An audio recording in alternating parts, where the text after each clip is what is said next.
Hey, what's up everybody? Welcome back to the Prop Trends YouTube channel. In this video, I'm going to talk about how you can buy property safely in Mexico and what are the common mistakes and scams to avoid. Before we get started, make sure you go to proptrends.com to check out the platform. It has property price data all across Mexico dating back 20 years.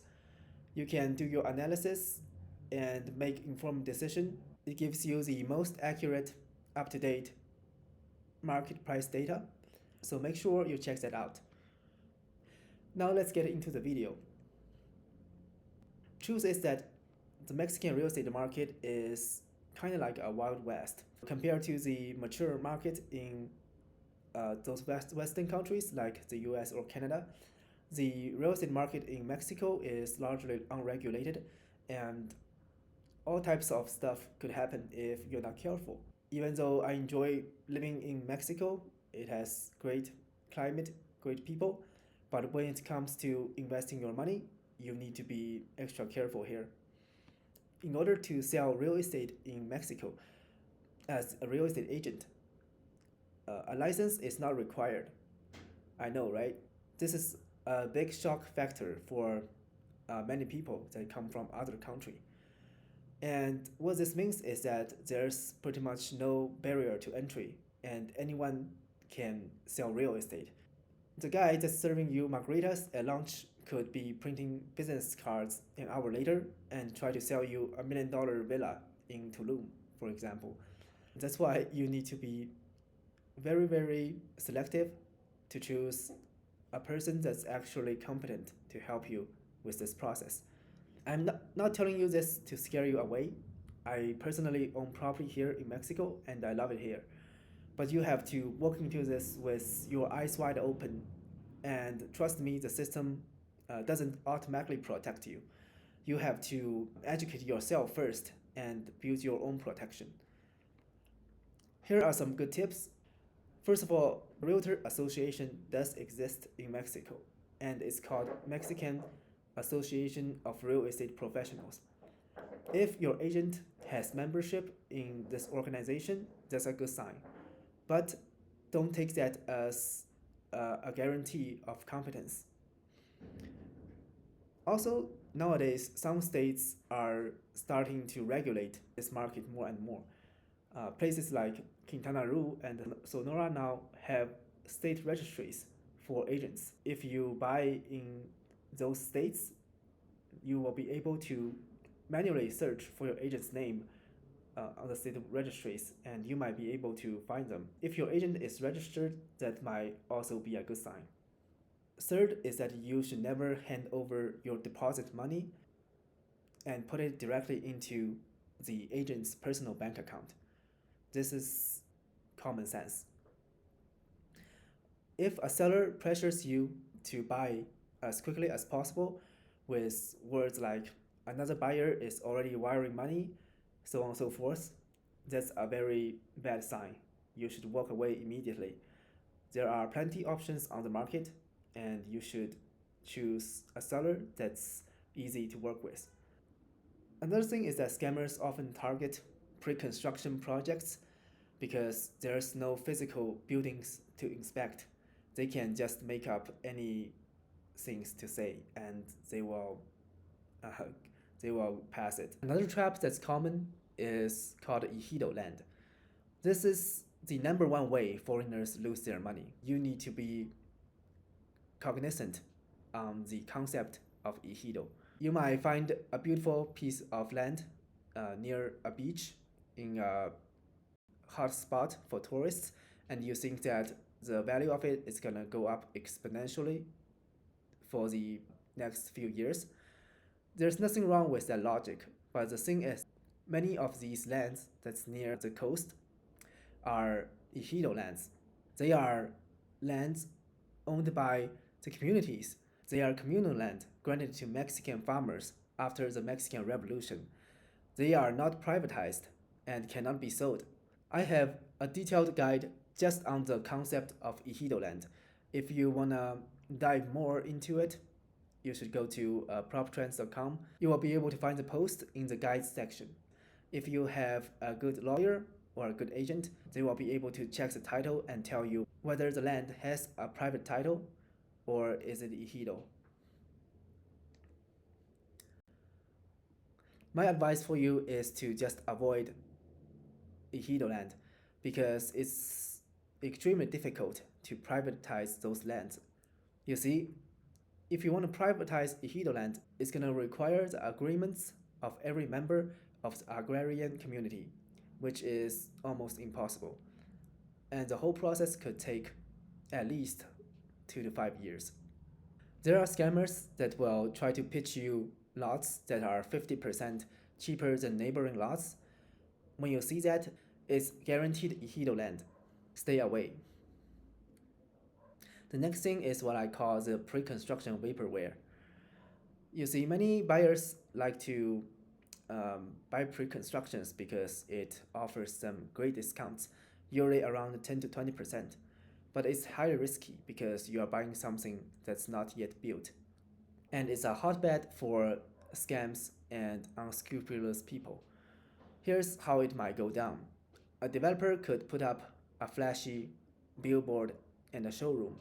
They will take 30% of your down payment, but they don't actually have the building permits yet. Or worse, they are using your deposit to fund their last unfinished project.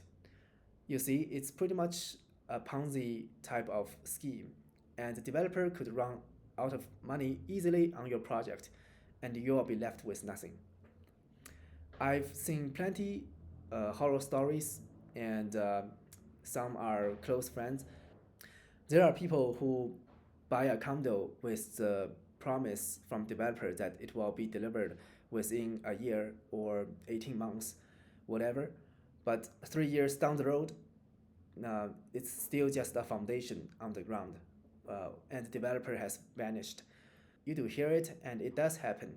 That's why you need to be extremely careful of the developer that you work with. You need to make sure that the developer has a valid track record, and you need to go foot on the ground to look at their older buildings, talk to the people living there, and make sure the developer has enough financing, has enough money to finish what they are gonna build. Here are some advices if you really have to buy pre-construction. You need to require the proof of the licencia de construcción, which is the building permit in Mexico, from the developer. You know, how is he gonna build if he doesn't even have the permit to build? Then you should check if the developer owns the land himself or is he in a joint venture with the landowner. If he's in a joint venture with a landowner, that basically means he is borrowing land from another person, which is a very bad sign, and I highly advise you to stay away from projects like this. Because if the developer doesn't have the fund to buy the land, how are you going to expect him to be competent enough to finish the building on top of it? Then you need to make sure that the contract includes specific penalties if the developer doesn't finish the project on time. Usually that's baked into the contract already, but double check to make sure. You need to be a detective and Google the developer's name and check if there's any fraud allegations or complaints that's filed against the person. Of course, you need to make sure the developer is legit. If you live close to the construction site, you should visit it often and see if there's actual construction activities going on. Next, let's talk about things could go wrong around title. In the US, you take it for granted that the person sells you the house owns the title. But in Mexico, it has happened many times where a person tries to sell properties that he doesn't own himself. This is the most straightforward and easy to detect scam. But there are more complex scams too, like what I call the double sales, right? This happens when a seller sells his property to you. He takes your money and then immediately sells his property to another person before you had a chance to register the deed. It's very rare, but it could happen. And it usually happens in competitive cash markets like Cabo San Lucas, where money flows very fast, right? And it's filled with foreigners that don't know better. There are ways to prevent this, of course. When you have closed on the property, immediately on the second day, you tell your notary to file for title transfer to the state. Once the state receives the notice of title transfer, then the seller won't be able to sell his property to another person, right? Because the state is already aware that you will be the new owner of that property. Other things you need to check include make sure that there's no liens against the property, make sure there's no other legal claims against the property owner. If the owner owes alimony and debt um, or taxes, those are the obligations that's gonna fall upon you once you become the new owner. So make sure everything is free and clear during the closing day. That's why I highly recommend you to hire a competent lawyer, because your lawyer is gonna check all that for you and you don't have to worry about none of that.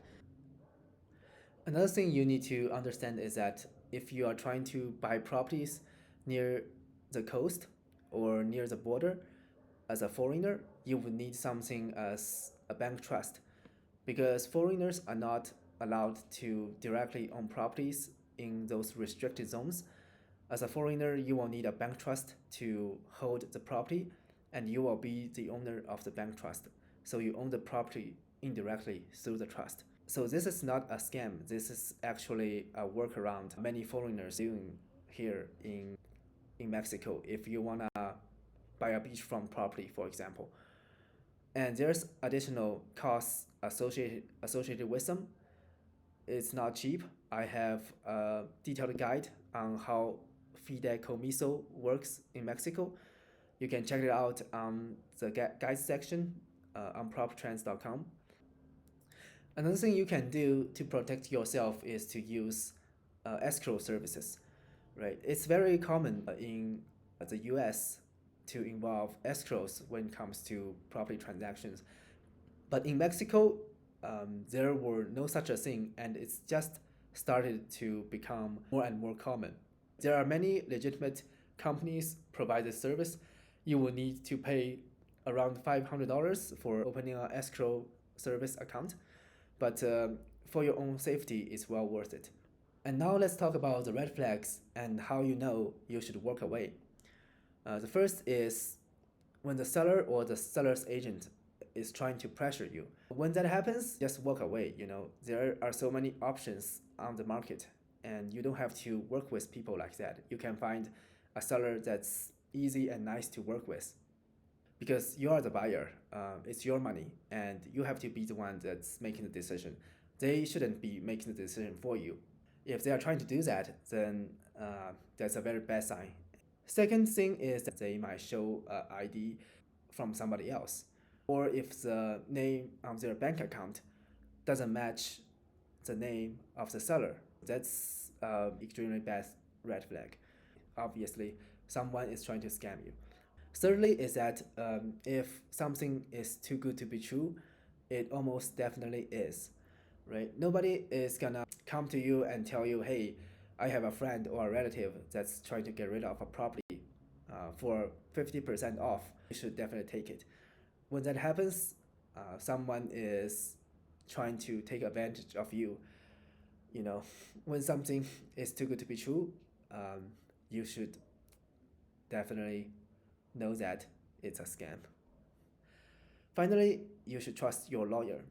If even your lawyer is telling you something's off and you should walk away from the deal, then you should definitely do that. Your lawyer absolutely knows more than you do.